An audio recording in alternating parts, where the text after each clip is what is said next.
භාවනා අරමුණ සිතන්න අමාරුයි නම් මොකද්ද කරන්න ඕනේ? දැන් භාවනා අරමුණ සිතෙන්නේ නැහැ කියන්නේ මොකද්ද? ඒ කියලා කියන්නේ ඒ භාවනා අරමුණේ සිත පිහිටවා ගන්න බෑ. ඒ කියලා කියන්නේ භාවනා කරන්න ඕම් පටන් ගන්නවා විනාඩි 5ක් විතර යද්දි හිත ගිහිල්ලා කොහේ හරි. එතකොට ආපහු මතක් වෙන්නේ ඕම් තව විනාඩි 10කින් විතර. කොච්චර කරත් සිත ඒ අරමුණේ හිටින්නේ නැහැ. ඒක සිහි කරන්න බෑ.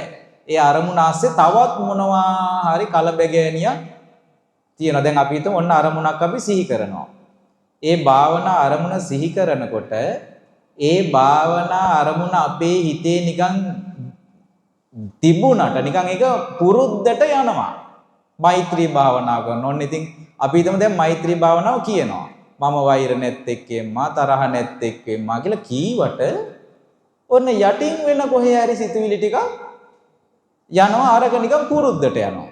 අන්න සිහිය නැති වෙලා තියෙන. ඒ කියලා කියන්නේ මානසිකාරයයි ඒ මානසිකාර කරන කාරණාවයි සිතයි මේ එකට යන්නේ. එතකොට මනස මෙනෙහි කරන දේ තුල තමයි සිහිය පිහිටවන්න ඕන. එතකොට ඒකට පුරුදු කරන්න හොඳ එකක් තමයි කයට සිහිය පිහිටවන්න ඕනේ.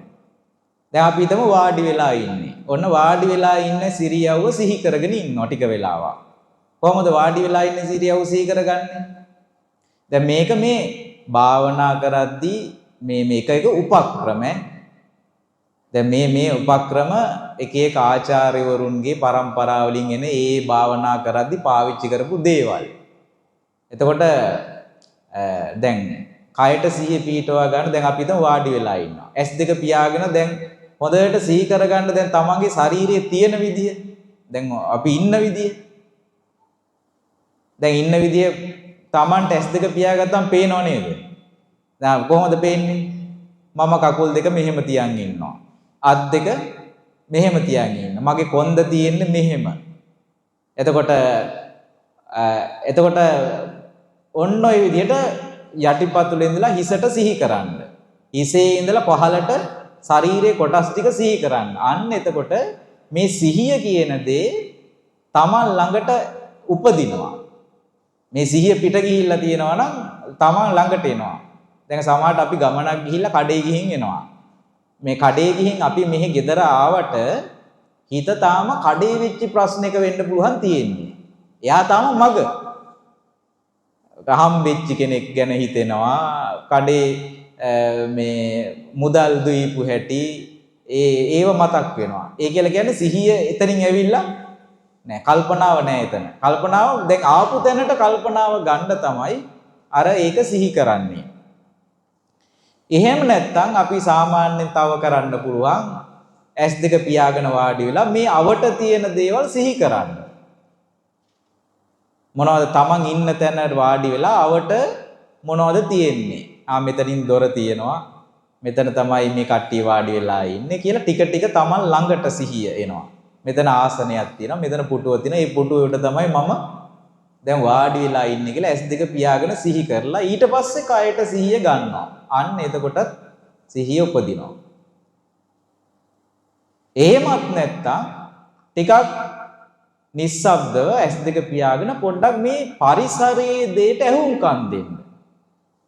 දැන් අපි S2 පියාගත්තොත් මොනවද අපිට ඇහෙන්නේ? මොනවද ඇහෙන්නේ? ෆෑන් කැරගෙන සද්ද එනවා. හුලං හමන සද්ද එනවා. තහඩු වල සද්ද එනවා. අන්නේ සියුම් ශබ්ද හෙන්න පටන් ගන්නවා. එතකොට ටික ටික මේවට ඇහුම්කන් දෙනකොට අර හිත යම් ප්‍රමාණයක අර හිතේ තිබුණු විසිරීම ගතිය නැති වෙලා යනවා. එහෙමත් නැත්තම් පුළුවන් හුස්ම රැල්ලට හුස්ම වැටෙන විදිහට ගැන පොඩ්ඩක් බලාගෙන ඉඳලා භාවනාවක් කරන්න. ආනාපාන සතිය නෙමෙයි මේ සිත සිහිය උපද්දවා ගන්න ලේසිම ක්‍රමයක් තමයි තමන් හුස්ම ගන්න විදිහට හිත පිහිටුවා ගැනීම. එතකොට හුස්ම ගන්න විදිහට හිත පිහිටුවා ගන්නවා කියලා නේ හිතලා හුස්ම ගන්නවා නෙමෙයි. තමන්ට හුස්ම වැටෙන විදිහ දිහා පොඩ්ඩක් බලාගෙන ඉන්නවා. එතකොට හිත භාවනාවට මට්ටමකට එනවා. එතකොට ඒ වගේ උපක්‍රම භාවිතා කරලා සිහිය පිහිටව ගන්න පුළුවන්.